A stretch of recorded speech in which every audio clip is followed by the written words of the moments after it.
I'm just like, yeah, they can see what I'm doing online. He's like, no, no, no, no, no, no, no. They need to see me lift you up.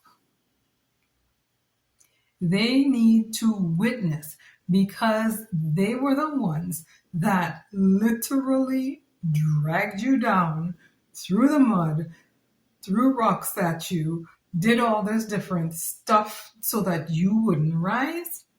They need to see you rise now. Hello, hello.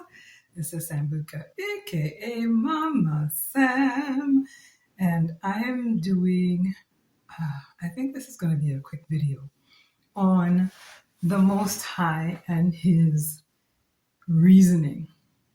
Now, I don't want to be here.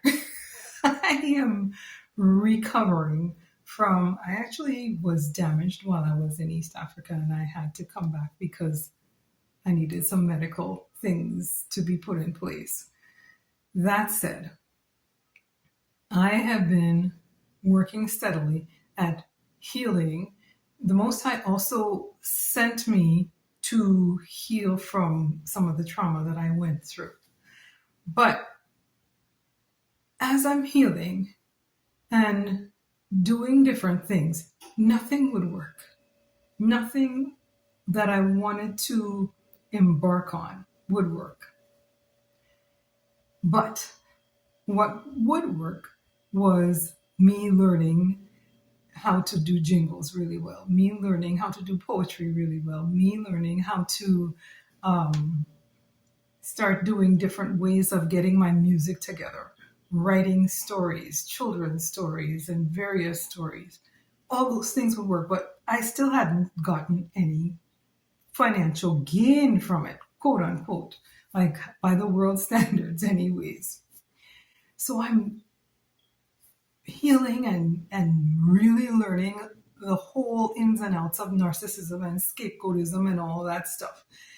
And I'm like, but yeah, why can't I just take what I'm doing and go, like, get me out of this place? I now want to be here.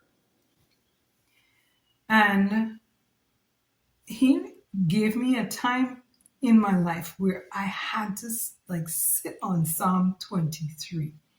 And I've talked about this in one of my podcasts, and it was where he said, you will restore my soul. And that's what he was doing. He was restoring my soul.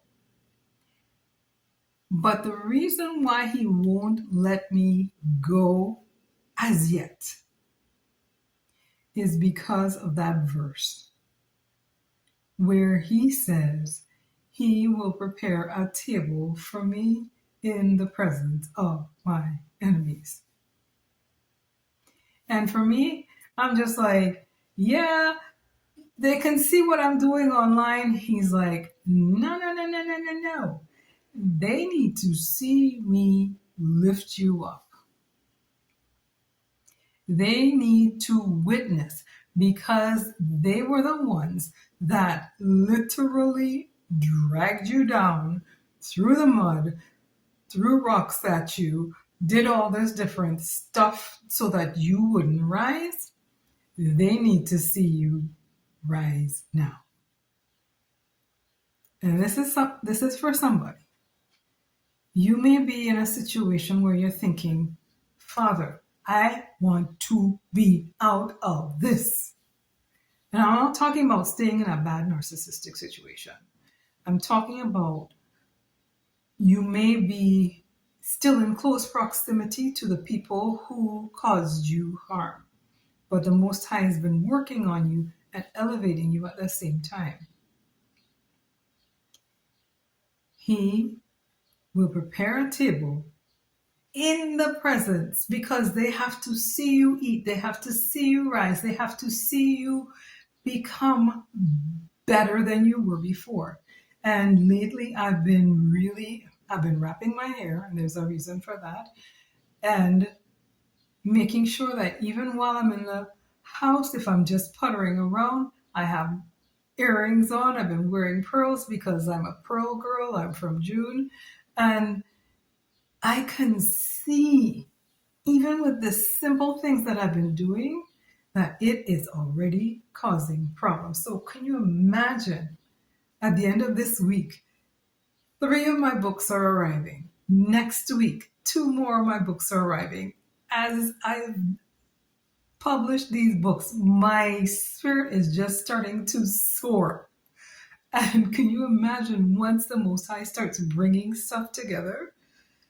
I've already started redoing my wardrobe. All the stuff I wore before is now going out the door. It kind of hard because in this Canada, the weather just keeps coming back to winter. And yesterday it was cold, cold, cold. I'm talking about May and we're having to wear winter coats. People are wearing winter coats. I wear my gloves. And next week is June. So it's been kind of hard to get rid of my old clothes. But what he wants people to understand is they need to see you eat. They need to see you eat. It says, in the presence of my enemies. So as I'm growing up, I can just see the angst already, and it hasn't even fully come. I'm just putting on a little bit of makeup and putting on some pearls. That's it, and wrapping my head. If you can see that, you can imagine what will happen once the Most High glows me up completely.